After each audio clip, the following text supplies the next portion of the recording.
Thanks, hey, stop, Bagalia. Glad to hear you're enjoying it. Hey, Dugard. Hey, Hassel.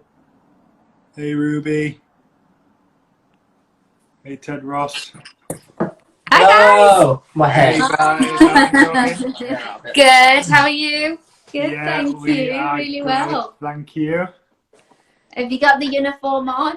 We have now. Yeah. Yeah, Amazing. We still not like need my our dressing skill. gown the other Yeah. night. Love it, How, love it. how are you feeling? You were up early this morning. Yeah, we went Oh, back to bed. I don't blame you. We did 5 till 6:30. Actually, we were up at 4:20. We joined the 5 a.m. club. That went on till 6:30, and then we went back to bed until 9 o'clock. I'll do the same, to be honest. yeah, it had You to need be it. done. We were like, we need to be. Is that true? Is that true? Is that true? 5 a.m. club style to get up and then go back to bed. No, I think Dee was. quite disappointed yeah. in us, isn't he?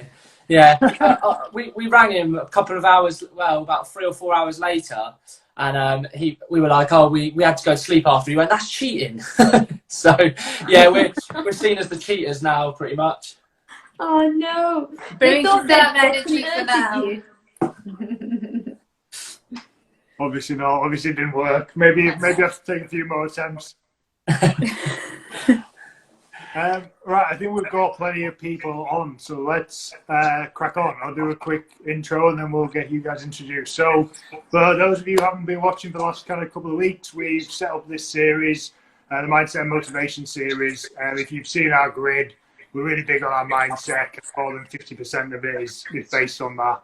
And we just wanted to get some people on to share some tips and ideas to hopefully help people enjoy a better life, basically.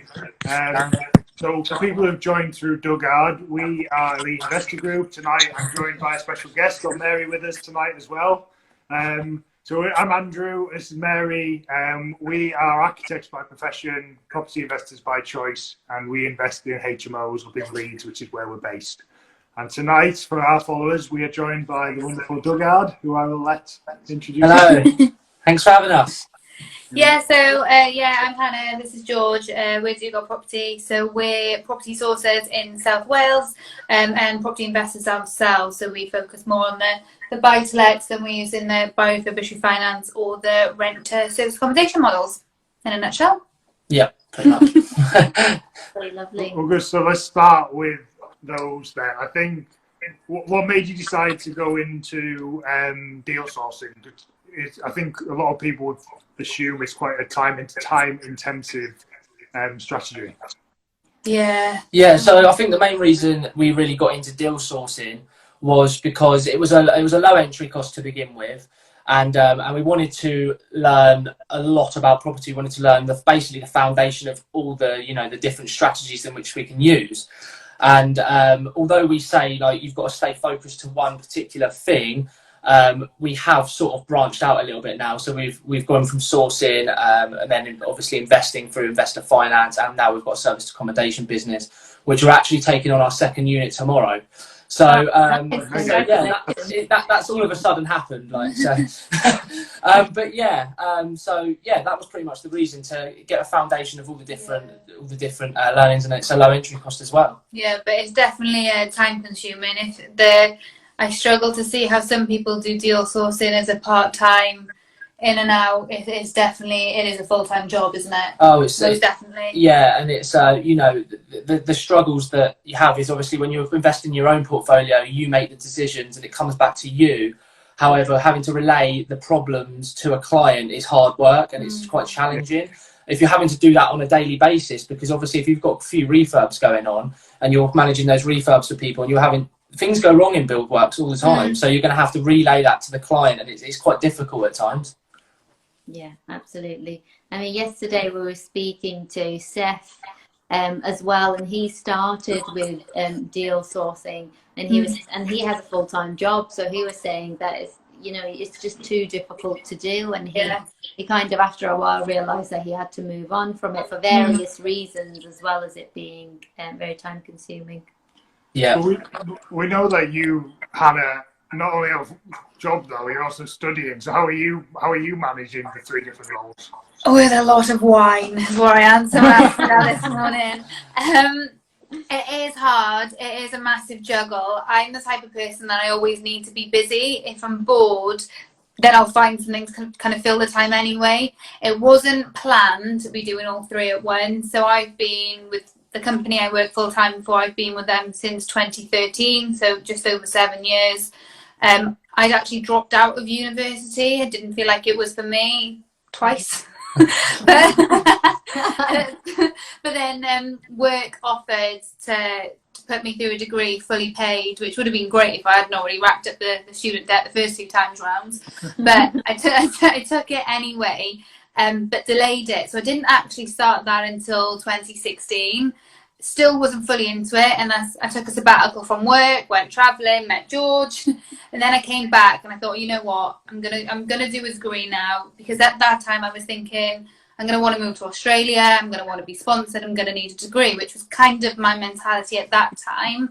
Yeah. So that's ticking on, and then we opened the business, but it's now it's been not too bad. It's the last few months because I graduate in July, okay. So the light at the end of the tunnel, I can see it now. But it's the last, like the dissertation, the last big assignments coming in. But it feels like that's landed as I've got a promotion in work, as our business has started to ramp up. So now is when I'm kind of finding. Feeling it to be a bit more heightened, but we manage it well, don't we? We've had conversations with you, we're going to try and get a VA in now to kind of offload some of my work where I can, and we share tasks a lot better than when we first started. So a few more months, and then I should be free. Nice. Yeah, it's great that you touched on kind of like what you guys are doing or what your VA could be doing. So obviously you've got a full-time job, and then George, we know that you've kind of freed up your time to focus fully on property. So what do you do with your 2 different roles? What things do you guys carry out? Yeah, so I think from the very beginning, we sort of found out that what our sort of tasks were, don't we? So Hannah's pretty much investor focused. She's, she loves the conversations with investors and building those relationships with investors. Not that I don't, but yeah, and mine's more the hands-on, because I've got the building experience and stuff like that. I go to the viewings and I build the relationships with the agents on that side. And yeah, I do the project management of the refurbs and all that side of thing. And I've just got a massive passion for social media as well. So social media is as you probably know, is a massive part of the job as well. Yeah. So yeah, I spend a lot of time on that. And yeah, that's pretty much our roles in a nutshell, isn't it? So you say before that you don't like to you like to be busy, Anna, but do you ever find yourself suffering from burnout or anything? How do you make sure you get yourself your breaks and switch off? Yeah, so I think I'm a lot better at it than George. So I can kind of feel when I'm starting to become a bit sluggish, when my motivation's starting to drop, and that's when I'm like, right, I need to kind of wrap up everything I'm doing and take some time off, whereas usually I'd be like, come on, let's book a holiday, but we can't do that at the moment. But for example, I feel like we've ran at quite a fast speed the last couple of weeks, and I said to George a few days ago, I went, since we've been in lockdown, I don't think we've taken a day off. I think we had maybe one where we maybe sat on the sofa one morning and watched TV before we actually started getting stuck into work. So we've said now that we've got at the beginning of the week, I was like, right, let's write down our priorities, what has to be done this week. We're focusing on them and them only, and we're taking the weekend off. We're not answering anything, we're not doing anything. We'll obviously let clients know that we're in discussions with, but we are taking the full weekend off, which we're really excited about. So excited about that. I've been lagging the last couple of days so much, and it's so important to take that time out, and otherwise you'll start to become, I've had it before when I was in the law, and you become so counterproductive and you become stressed to the point where your brain doesn't function properly. Yeah. And I do not want that again. So I know when it's coming, and I can feel myself starting to feel ill at the moment. So I know I'm going to take this whole weekend off and just relax, rejuvenate the body, and let myself, reflect and refresh for the next week. I think you're feeling ill because you got up at 5 a.m. this morning. I said that. Probably. Yeah, it definitely adds to it. Yeah. So let's stick with the deal sources just a little bit longer. What kind of deal sourcing, as well as kind of being time intensive, you do obviously have to cover, even if you you're specific on, say, buy to let, you're still having to cover a lot of avenues, and you're having to put a lot of pieces together. You've got to find the deal, and you've got to find the investor at the right time, put them together, etc. What gave you the confidence to jump into deal finding or deal sourcing, and was there any fears and it might not work? Yeah, I think that at the very beginning, it was really exciting. I think we touched upon it before. When we first started, we wanted to cover the whole of the UK. We wanted every investor. We were going to cover every strategy, and because we were so excited, and we realized quite quickly you need to focus on an area, a strategy, if you want to be successful. Kind of become a master before you start taking on any more. So we learned that quite quickly, but then we're quite confident people, but then all of a sudden it was, this isn't just helping someone buy something cheap, they're buying a property and they're fully trusting you. So then the kind of nerves kicked in, and we were so overly cautious with our first deal that it took us then a long time to get that across the line, because we were just petrified that this could go wrong. But I think from there, deal sourcing is a massive roller coaster. 1 week you can be at a complete high. You've sold 5 deals, everyone's happy, you've done everything on your list. But then the following week, deals could have fallen through, refurbs have gone over, something's out of stock, and that's going to hold up your refurb, and you come on a massic crash back down. And I think we struggled with that, didn't we, a lot, because we're both quite emotional. So we quite empathetic. Am I saying that correctly? I think so. Yeah, you know what I mean. Yeah. But we're both of the mindset we won't be stopped. We won't let that break us. So we're always of the mindset, and we kind of have different down points at different times, don't we? So with the deal sourcing, I'd be like, come on, we can do this. Let's keep going. Whereas George might be a bit down, and then another day it'll be the opposite way around, which I think is what's kept us going. Yeah, so just to put into perspective, like last week, for example, one of the bridging lenders on one of our deals dropped their loan to value to 50%, and we had to raise funds. So that was a big, experiment, and we had to really, really work hard. And then a couple of hours later, we got a phone call from one of the solicitors in regards to one of our clients, saying that there may be a lease on their property. And we were just like, oh, do you know what I mean? Like things like that. But what we've had to learn is to build a tough skin in situations like this, and know that property is a constant roller coaster. And also just having the mindset that when you get an offer accepted, that's just the start. Like that, you've got a whole journey then after that to get it over the line. And even when you've got it over the line with, the conveyancing, you've then got the refurb, you've got everything. So yeah, it is definitely challenging. Yeah, absolutely. I think we can relate. Yeah, we can completely relate. So what would you say has helped you in terms of kind of being more kind of less fearful about it? Do you have any kind of examples, or do you have any for people who are starting fresh? What can they do to help them with fear and help them make them more confident?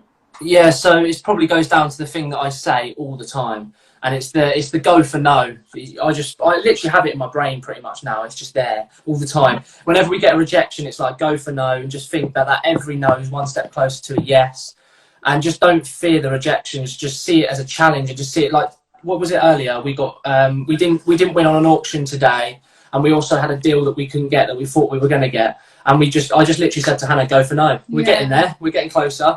Yeah. So that's the way we look at it. At the end of the day, property is definitely a numbers game, and most people in business, most business is a numbers game, and you just have to keep working, and just having that resilience and that persistence, and the results will come. I think as well, for people starting off who are fairly new, I think people underestimate that you can be really confident going into something until you're then in it, and then all of a sudden then oh my god, I can't speak. Then the fear kicks in. So I think for people starting off, meeting people who are already a few steps ahead of what you want to do, and buddying up with them, or even having a mentor, because then you can use them as a soundboard and say, well, I found this deal, these are kind of the deals, these are the figures I'm working for, and these are the reasons why. And it's almost having that then validated, and then the more you do that, the more experience you get, and then your confidence grows. Have you seen that James Sahota said boss lady again?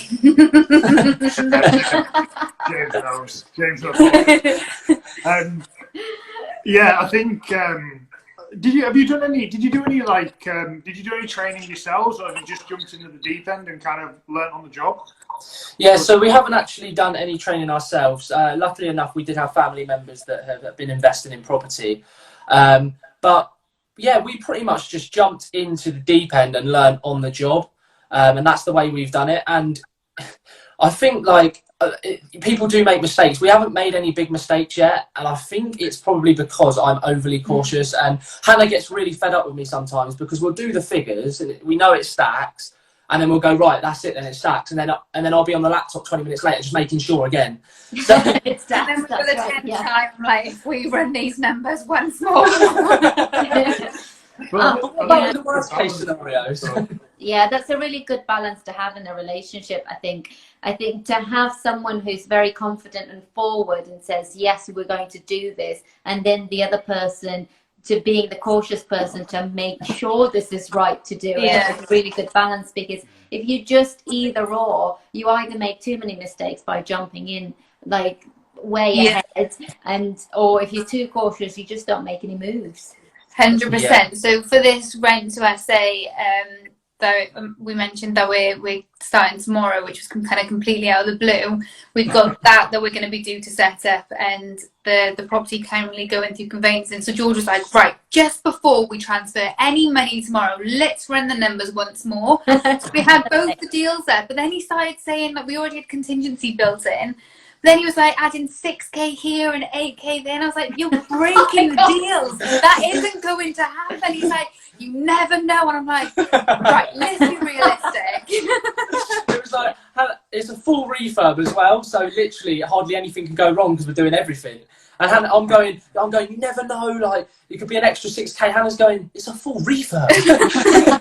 We've already got like a 50% contingency built in. Where's this other £6,000 coming from? So yeah, definitely the right balance. Yeah, oh, that's really good. How do you, who's winning, who kind of wins in there? Because obviously there's a fine line in sourcing. You don't want to get some reputation of selling deals that aren't deals.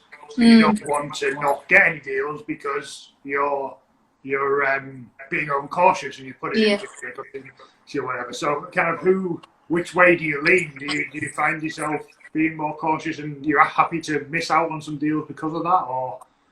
I definitely rein it in a bit when it's for investing and it's other people's money. When it's our own deals, I'm like, what's the worst that can happen? It's fine.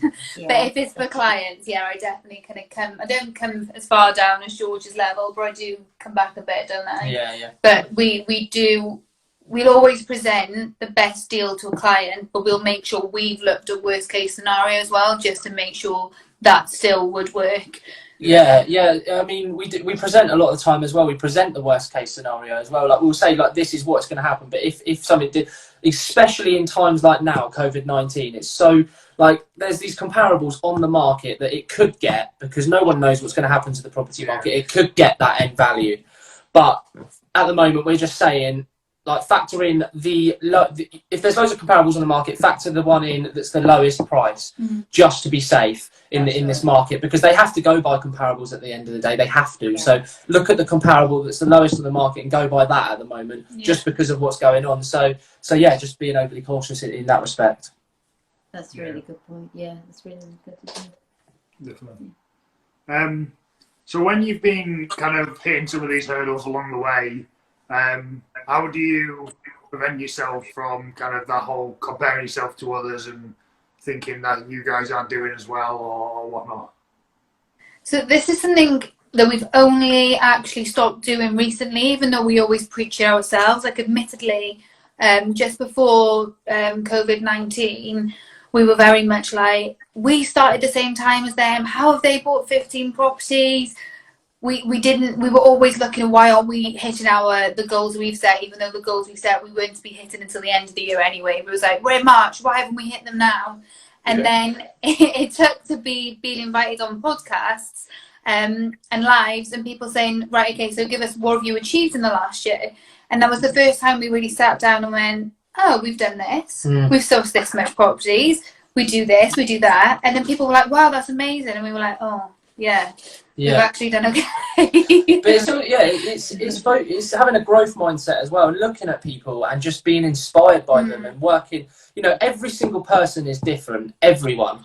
That someone, you know, might have a lot more hours of the day. Someone might have kids. But so many people like have kids and have a job, and then they go, oh, I haven't reached my goals. Well, at the end of the day, you've got a lot of commitments going on. Stop comparing yourself to others that are using it as a complete full-time job, and they're constantly in it every single day. And they might have a family member that's supporting them, or they might be have enough money coming in to pay a VA and all this sort of thing. So that you should never compare yourself to others. And at the end of the day, I look at others now and just think, I literally am so inspired by you. I just want to work towards your goals. And that's the way I look at it, just having a growth mindset rather than a fixed mindset. 100%. We always say, don't we wish from the beginning we had a mentor from the beginning, because of kind of those worries. We could have used them as a soundboard. They could have then put us back in our box and been like, no, look, you're doing fine, and come on, if these are your goals, right, what do we need to do then to accelerate? Whereas it took until recently to kind of change our mindset on that. But and you just got to think as well, Gary Vee says it really well, is all those thoughts that you have thinking you should be doing better, it's just wasted energy that you could be using on achieving your goals. That's a really great one. I think the growth mindset's definitely the right thing to have. I've not actually heard that saying from Gary Vee. You just usually hear all the swear words, but didn't hear that. but yeah, it's a good way to think about it though. It is wasted energy. And if you want the same successes of them, then put that energy into striving for it and achieving it. Exactly. 100%. Exactly. I think we couldn't agree more. We kind of often used to look at others, didn't we, and think, oh, they've achieved so much at the same time as us. Like we started a year ago or something like that, and we haven't done half as much as they have. They've bought like 20 houses, 15 houses and things like that. But you do have to think, actually, we both work. Exactly. And how could it's exactly what you're saying, George, is that you can't compare apples to oranges. No. Exactly. Why waste your time comparing? You have to kind of look at them positively and think they've achieved it. How have they achieved it? And how can we, in our pace, achieve something like that? It's the same sort of thing as well when you get you get haters on your comments or something like that, or someone's we've had quite a few on our Facebook posts, this guy, and we've had to delete him because he just kept going on, and I was just like, why did you keep giving us this rubbish? Well, it was fine. We didn't mind when he was attacking us because it was a bit like whatever, but then he started on, I think one of our clients coming on a post, and he started attacking that, and then we were like, right, we'll draw the line here. But Gary Vee says the same thing about that as well. That's just wasted energy. If you entertain that, then you're just bringing yourself into that and bringing yourself down, and you're wasting your time debating with someone who's so negative. So just keep yourself positive and just completely block out any negativity. And staying positive's key, 100%. Yeah, we've done that, haven't we? We've had some hate on just very few Instagram accounts. I think people don't like investors sometimes when they come from a different network or pink like that. They think we're all evil people. There was through one or two conversations, and they just haven't given in. So we just deleted all their conversations and thought. And as soon as you delete it, you realise how much zen you get. That really didn't matter. We always. I've found as well. We get a lot of it from people who have been in the property game for 25 years, and they look down at everyone that's been in it for 1 to 2 years, and they say something like, oh, you've just come off a course and you're a wannabe and all this, and you're just like, I'm like, you were at this stage at some point. So there's only been a couple, isn't it? But like you said, it's staying positive. Don't let that get into your zone. Don't let it bother you, and just push on and stay focused. Exactly. I think Rob Moore says something along the lines of, you've made it if you get haters. You're doing something right, yeah. Which I find that great. Whenever like, because Andrew runs most of the social media, he's like, oh no, has somebody say this? I'm like, don't worry, you do. You're doing great, guys. Yeah. The one bad one we had was someone telling us about our post was really bad for people with mental health issues, and then really started attacking us. And I was like, as someone coming from a place of having mental health issues in the past, like you should not be telling me how I should be approaching mental health. And then they just carried on, and I was just like, this is just you're completely missing the point here. You're trying to like help people out, like, and so I'm just go rid of them. I think it was one of the back of it. We did. It was one of our quotes. It was just crazy. It was just like, I really hope you're not in the profession of like helping people. Yeah, I know. I feel sorry for the people you're working. Absolutely. So carrying on that front, then you put that post on just the other day about kind of how far you'd come in a year, and do you still find yourselves doing what you're saying and looking at how you haven't achieved your goals yet, as opposed to kind of taking that reflection and looking backwards? Yeah, do you want to go? No, I think we're very much focused on we do a lot of reflection looking backwards, don't we? But more to celebrate successes now rather than... Yeah, I mean, reflection is, I've just seen Ted's comment in the group as well. Reflection is absolutely amazing, because he did it the other day. And I said to him, it's so great that you've now put out exactly what you've done and you've reflected, because Ted, he goes 100 miles an hour, as everyone knows, and he's brilliant at doing it, but he never sort of reflected on what he's achieved. And when he put it out there, I was just like, yes, you need to celebrate your successes and shout about it as well, because it makes you feel good. Yeah. And you deserve it as well. So, yeah, when we reflected a couple of weeks ago, it was a very good feeling, because we always thought that we needed to do better. I did, especially. I'm always like, right, we need to get better. We need to get better. We need to get better. But then when we reflected and we went, well, look at what we've actually done. It's really good to do that, and I think it's healthy. Yeah, that's amazing. I think if anyone haven't checked out your Instagram, they should, and they should look at. There's a post that you guys of Dugard Property have put on about what they've achieved in the last year, and it's immense. Thank you. Just good to hear that you celebrate that. Are you celebrating? Do you put that in the agenda to celebrate? Are you going to celebrate the SA tomorrow, or will you celebrate when it's finished, ready on the market? Or will you take a moment to break off? And I think we'll celebrate when we get the first booking, won't we? I think when we landed our recent deal in Treorchy, we definitely had quite a drunk night, to be honest with you. But yeah, I mean, this new SA unit that we're taking on, this weekend we'll probably have a celebration. I reckon we're having the weekend off, as we said. So I think order some pizza. Yeah. That is a thing that we treat ourselves with a lot. Actually, our treats are quite a lot of the time takeaways, aren't they? Yeah, we see that as like Chinese treating ourselves once a week. Yeah, we do the same. When we got the Elite Horbury, we didn't know how to celebrate. Our friends were like, you need to celebrate. We're like, okay. And all we did was order some pizza. Well, I'll let you into a secret. When we were in Slovenia in December, the day George proposed, I did not see it come in, so I was in shock for like 3 days, I think. Yeah. And everyone was messaging us, how are you going to celebrate? You going out in Slovenia tonight? We bought a bottle of wine and stayed in the hotel room and watched Misfits. We didn't know how to celebrate because I was in so much shock. Brilliant. That's the way we celebrate, right? Yeah. Well, I think we still have anyway, so they're great celebrations in my house. I think yours is quite similar to ours as well. A big celebration for us is going on holiday as well. Which we can't actually do at the moment. So yeah, we're missing that. But that's definitely something we do. We go down to the Isle of Wight regularly to see our friends down there as well, to take weekends off. Oh. And yeah, I mean, last year we went on 9 holidays, didn't we? So yeah, we like our holidays, definitely. You're that type of people, 9 holidays. We do. We went to 8 countries, not in 8 trips though, in less trips, but maybe 4 or 5 trips fit in 8 countries. But Yeah, That's we're the same. We're the same. Love And you it. can't do those kind of celebrations too often, otherwise you won't be buying any properties. No, I know. I think we touched on it a little bit before, but how do you guys find working as a couple, as a business partners as well? We admittedly struggled to begin with, didn't we? Because of our personalities are so different. When we first started, it took us a while to find our feet.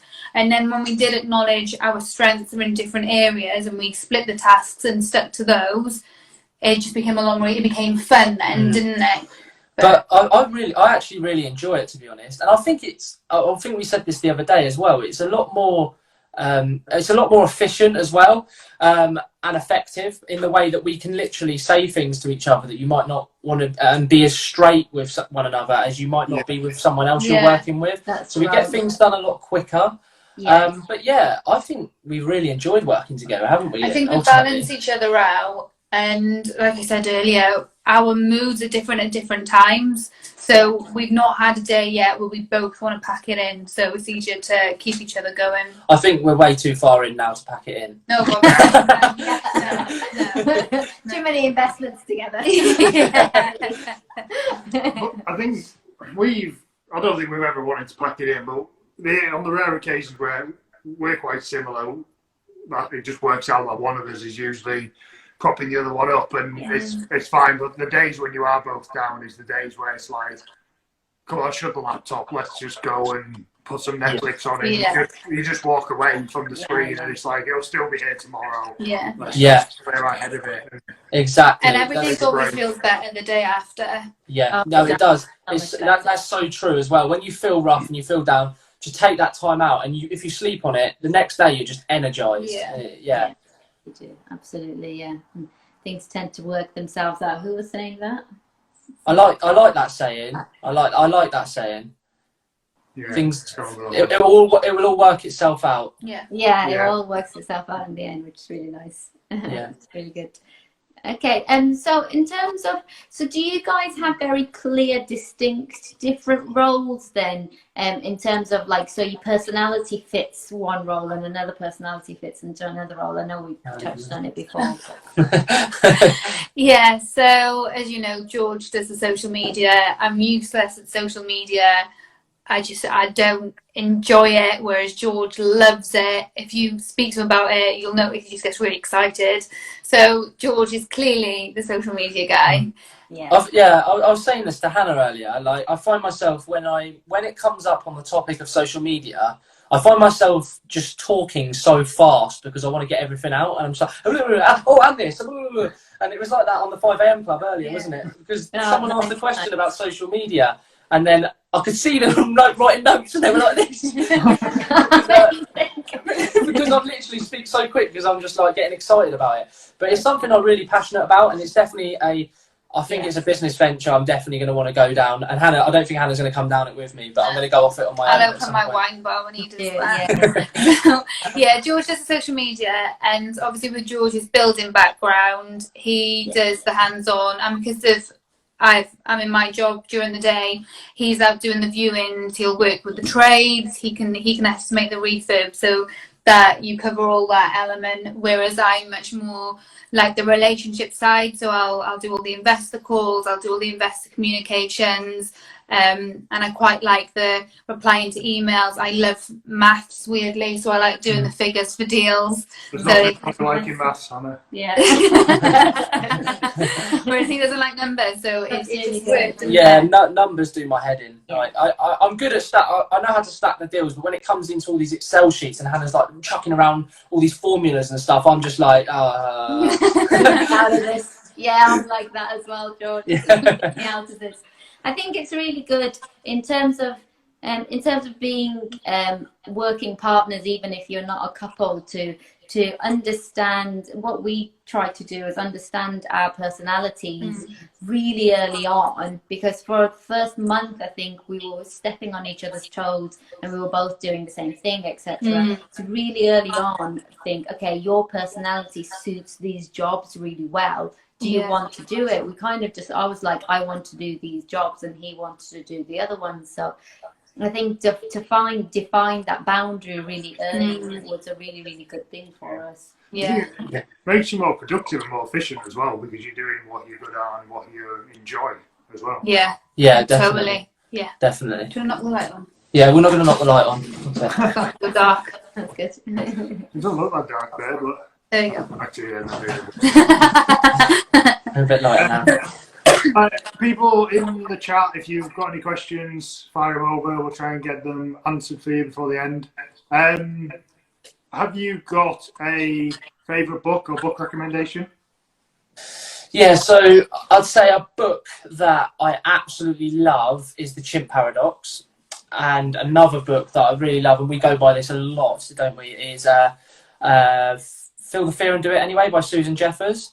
Yeah. And Hannah, funnily enough, was actually on TV not long ago, and it was all to do with female entrepreneurs and stuff, and and it was on Cardiff TV. You can probably find it, but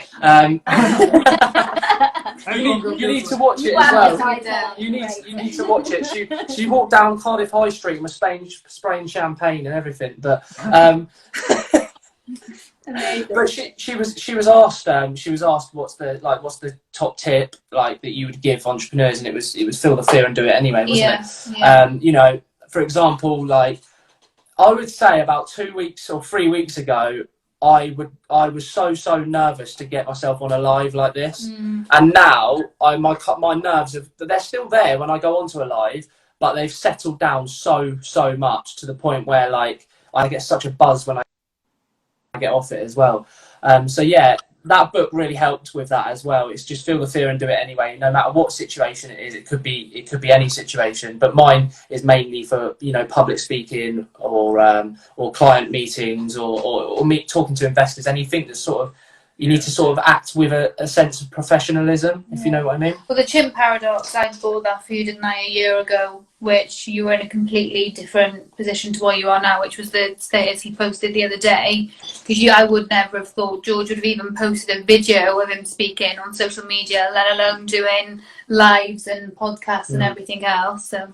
Yeah, the Chimp Paradox is an absolutely brilliant book, and it's all about, you know, the way I sort of look at it is it's all to do with CBT techniques and the way that when these negative thoughts come into your head, you want to override them with positive thoughts. So if I get thoughts like, oh, I'm going to muck up when I get on stage and do my public speaking or on a live, you just think things like, well, everyone mucks up at times. What's the worst that's going to happen? All these sorts of thoughts to sort of calm down your chimp. That's having all these, like, you know, erratic sort of thoughts. So yeah, they're definitely our two favourite books. I'm interested, actually. What would you say yours are? I suppose my ultimate favourite book that kind of changed everything for me was The 4 Hour Work Week. I'm actually learning that not everyone likes Tim Ferriss, which I didn't realise, but he really resonates with me because he's quite logical, and it's all about efficiency. Not efficiency. You'd kill me for saying that. Being effective, not being efficient. And so yeah, it really resonated with me and really made me start to think about how looking at different avenues than the working 9-to-5 job and how to get the most out of it. And now I do my job I could easily do my job in 3 to 4 days. I obviously can't tell my boss that. Yeah. Free time that I've generated, and I do a lot of traveling as well. So whereas most people might be working on the train, I've cleared my tasks, and so I'm on the train doing property stuff. So yeah, that's good. I need to build more time into the working week. Yeah. Did you know your boss has just joined the live? I have this there every day that someone from work is going to find our profile. That's why I get petrified. They don't know us up yet, do they? No. They know that. Most of my colleagues know that we've got like properties and whatnot, but I don't. No one obviously knows the full extent. A bit more so. Yeah, I'm very open with with what I do, but because I have the capacity, because I'm part-time, they expect me to do something else. Yeah. So yeah, I think I'm definitely gonna give that book a read. Actually, that sounds interesting. You might want to give it a read. It was a life changer for us. I think we very quickly realised that there's a different way to live, and we started from then to look at alternative lifestyles. Oh, we'll get that ordered. Yeah, we'll definitely give that a go. Building construction construction. Mary's favourite book is like an architecture, all about buildings, really basic, not basic, but really breaks it down really simply of kind of construction details and things like that. It's probably quite a good book still for property. A really good book for property investors. Help them understand buildings. I should actually get some shares in that book. Tell all my students to buy it. You can get it free online, I think. But yeah, I think investors should look at it. Like all sorts of buildings are in there, but it just breaks down everything really, really well. Cool. We'll give that a read as well. We've got a load of books on our list to read. It seems like it's so hard to get through them all the recommendations, isn't it? Yeah. Oh yeah, I've got so many piled up that I get told off to buy anymore. But I've actually dropped my book consumption's gone down since lockdown because I'm not travelling as much. I have got audio books on in the car and things like that. So I need to put it into the calendar. Yeah, so we can do a bit more. There's a couple of questions I don't want to miss. So Rooster Richards, Dan was saying, apologies if you've already covered it, but was there a pivotal moment which made you decide to start? We'd spoken about it for a while, but the timing it worked out quite well, didn't it? So George was on the Isle of Wight, plastering and rendering, but the person he worked with kind of worked through the summer and then went back to Canada for the whole of winter. But in last year, he wasn't going to work. He was going to kind of finish quite soon into the summer because he was going to Asia. So we had always discussed George moving to Wales, and we'd already started getting interested in property and attending the courses and networking, and that was when we were starting to get even more excited about it. But then when George got told that person was going to kind of finish work earlier, would have left George without a job, which is when I said, right, let's stop going back and forth. Why don't you just move to Wales like we planned anyway? So I opened the business and sent him a photo and was like, come on, we're just doing it. And it was the right time because it was like, you're without a job anyway. Yeah. Let's try it. It's either going to work and it takes off, or it doesn't, or at least we can say we've tried it, and then you can just go and find a job and we'll find something else. I remember those exact words as well. At least we've given it a go. Yeah. And then we've never looked back once. We've just enjoyed every bit of it, to be honest. Yeah. What made you think property was like for us? It was Tim Ferriss, and then it was Rich Dad Poor Dad, and we were like, yeah, that makes sense. Yeah. But yeah, what made you guys turn? Yeah, so I had done quite a bit of reading into property already, not into all the creative strategies, but I had a sort of foundation knowledge. On top of that, I knew a lot about the internal and external of a property, just a residential property. I knew a lot about it, so we were already on the front foot, I suppose, in that respect. Also, my dad up in London does a lot of investments, so I learned quite a bit through him, and yeah, it was just something that it was. You see a lot about it, and we saw it as a very interesting thing to get into, and obviously it's lucrative as well. So, and we saw it as a what would I say, a tool or something to reach our goals. It was something that we could use to reach our goals, and that was pretty much the reason why, wasn't it? Right. I think you were going to say something when you say about comparing to others. I think that's a good example. I didn't realise that, and people might not realise that. Like you were out of work, and so it was like, right, let's do this. And there's almost you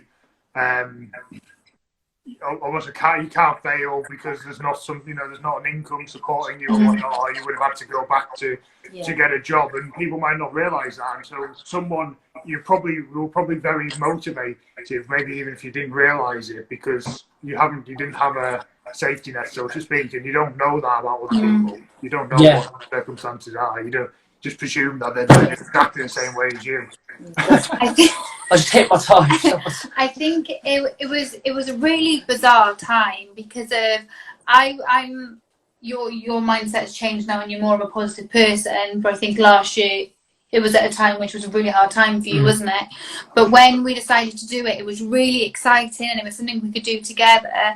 But for George, he was packing up, he was leaving all his friends in the Isle of Wight, he was moving, but we were moving into I was still living with my parents at the time, and because that was one of the reasons why we said the timing's right. I wasn't paying rent, George was moving into my parents rent free, so we didn't have that cost that we needed to be really wary of, that we needed to cover. And I obviously had my salary, but for George, and I'm speaking on your behalf, but George, because we were then so overly cautious at the beginning of sourcing, it then kind of didn't feel as exciting, because you felt like we were trying and not getting anywhere. Like our first investor, we took ages to get across the line.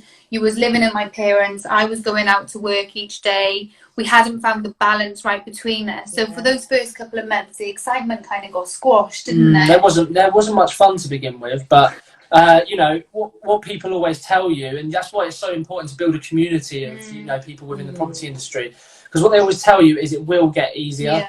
You've just got to stick with it, and it has got easier. I mean, don't get me wrong, it's still hard work, but we've got systems in place and we know how to do it now. And it's fun. And it's fun now. And and when we get rejections, we're used to it now, and we've built up a tough skin. And yeah, I think I absolutely love property.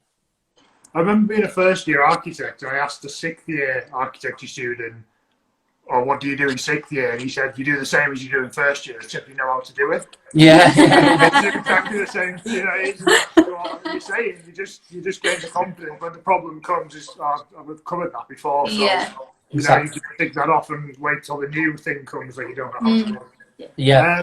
Kieran McAndrew says, how do you gain credibility when you're a new property sourcer and still working full-time in your main job? So we struggled with that at the beginning a lot, didn't we? But what we found is that if you're totally honest and transparent about everything, so the first, you get your first client, you go, look, we're new to this, but what we are going to do is we're going to put our absolutely everything in to this to make sure we reach your criteria and get your goals. And someone believed in us, and it happens because. Let me put this into as an example. Our management company for our serviced accommodation, when we took them on, they were very new to property as well. I think they were 3 or 4 months in. But we would rather them, because they were very driven and ambitious to reach those goals and do that for you, rather than someone that was experienced for years and years. We were happy to go with them, and you will find people that will be happy to go with you just because they see that personality, they see that a relationship with you, and they see your ambition and your drive to succeed. Yeah.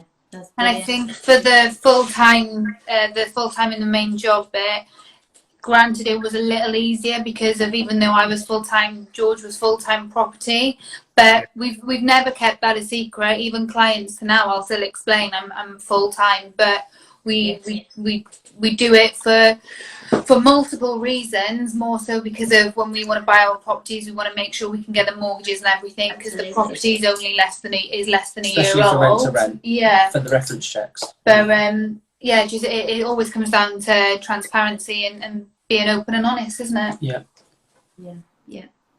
So Kieran's asked, where were they found? So where did you find your first investor?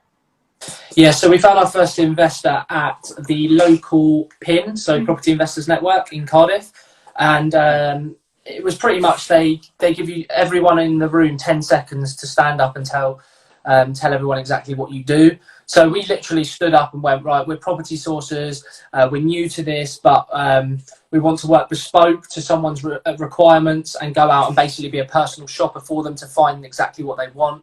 And funnily enough, we had about 5 people come up to us at the end. There wasn't any other sources there, so we hit them up. Yeah. So yeah, and then one client came up to us. We had an amazing chat, and the next day he emailed us, and then from there we just worked with him, and we've worked with him. We've got another investment coming with him probably later this year, isn't it? And yeah, he really enjoyed it.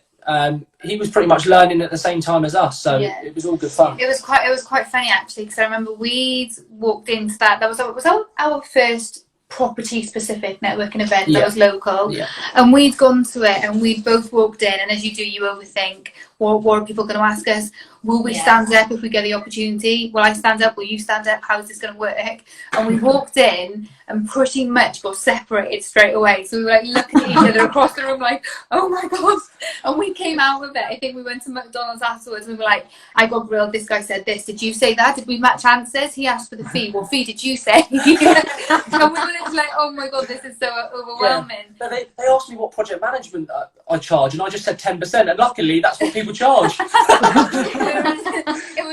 Whereas now when we go to networking events, we'll purposely split so we can work the room. Whereas that was when we picked up our first investor, but yeah, he knew. Imagine if we said 1%, we would have been working on. I think everyone who's listening needs to really take on board how important it is, though, so what you've already said, feel the fear, kind of do it anyway, and get up and do your 20-second pitch if you're given the opportunity to. Because we didn't find an investor, so to speak, from our first time we did that, but we have found, made like lifelong friends from that who are way ahead of us in their property journey and are amazing kind of mentors to us. And that all came from us standing up and doing that 20-second pitch on day one. You've got no idea who you're going to meet off the back. Exactly. This is Dan, he's the guy, Dan and Hayley, Rooms to Riches, and he just said something really interesting. That he said, it's hard at the beginning, it's messy in the middle, but the end is beautiful. I love that. They've been doing it for just over 5-6 years. They've got a big portfolio of HMOs, and they're both retired with a dog, and they're the same age as us. The dream. Chilling in the countryside with groups. Love it. No, I love that saying. That's such a good saying. I can pinch that. It's going on our vision board. So when you're not getting up at 5 a.m, what's your normal daily routine like? Do you have one? So during lockdown, I've honestly been getting up at about, I'd say, 8:30, 9 o'clock, and then I pretty much get up. I sit on social media for about an hour, I'd say, usually. But at the same time, I'm sitting on social media, but I'm replying to all messages from clients, all that sort of thing. If anything needs to be done urgently, I do get on the phone to clients, or I do something that needs to be done urgently. But I've sort of learned that I like a slow morning, and then the afternoon is just full pace. And then we pretty much go until about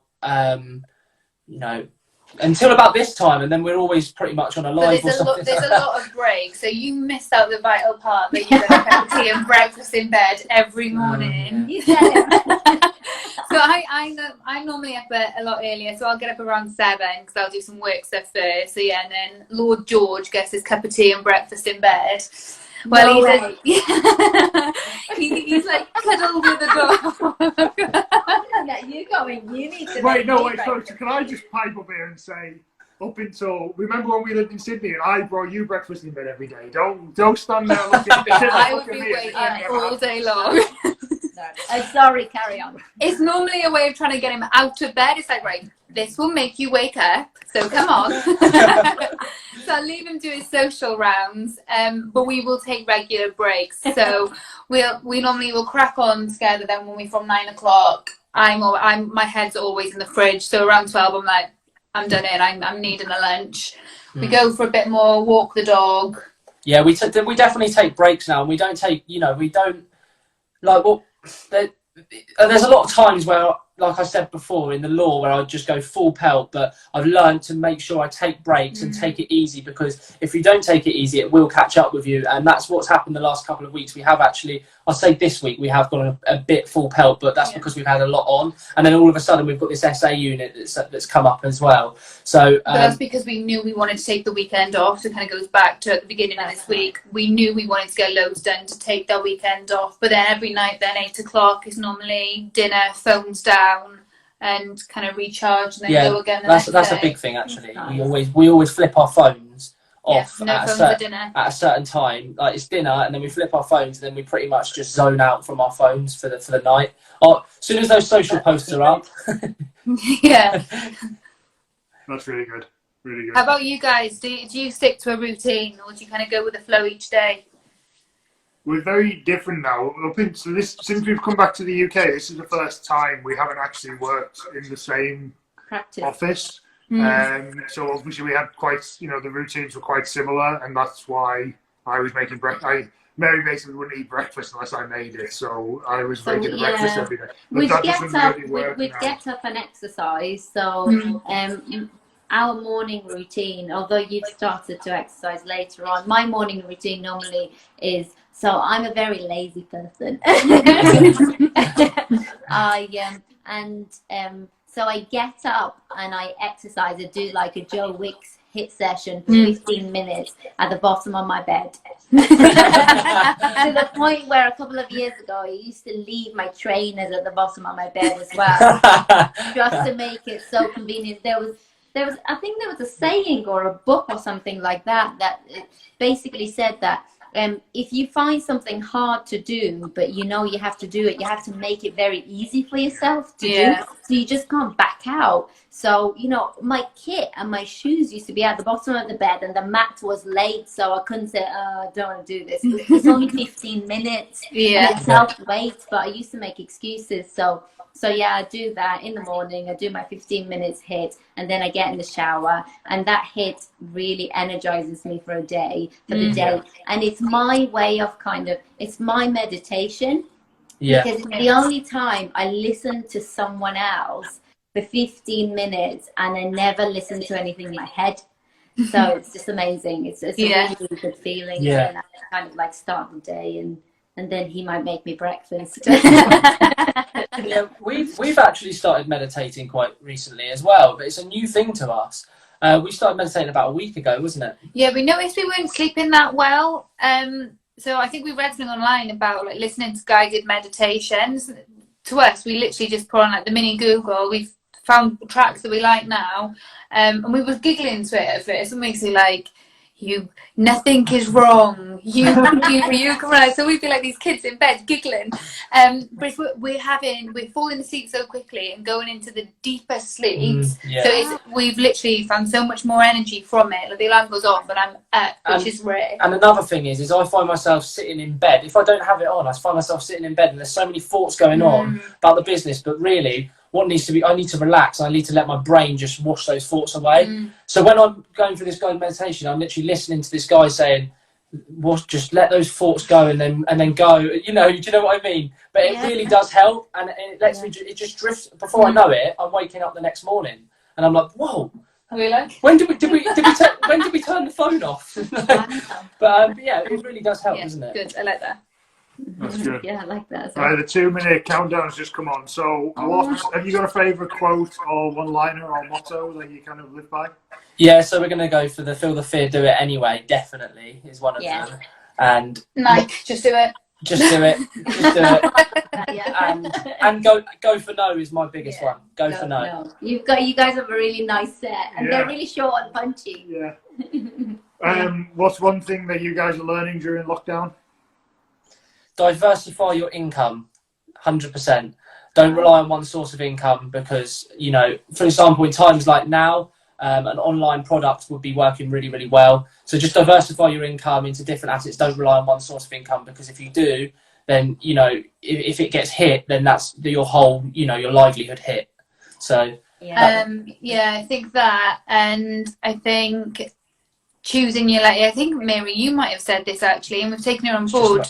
And it was have you 3 tasks a day that if you hit them, that makes you feel productive, because it's so easy to write a long list and then feel deflated if you've not ticked them off. So have you 3. Yeah, no, that's really good. All right, mega guys. So 42 seconds to tell people where they can find you. Dugard Property on everything. And my Instagram is personal one, Lord George Dugard. Yeah, Dugard Property on everything. We could speak to you all night, guys, and get the hours up.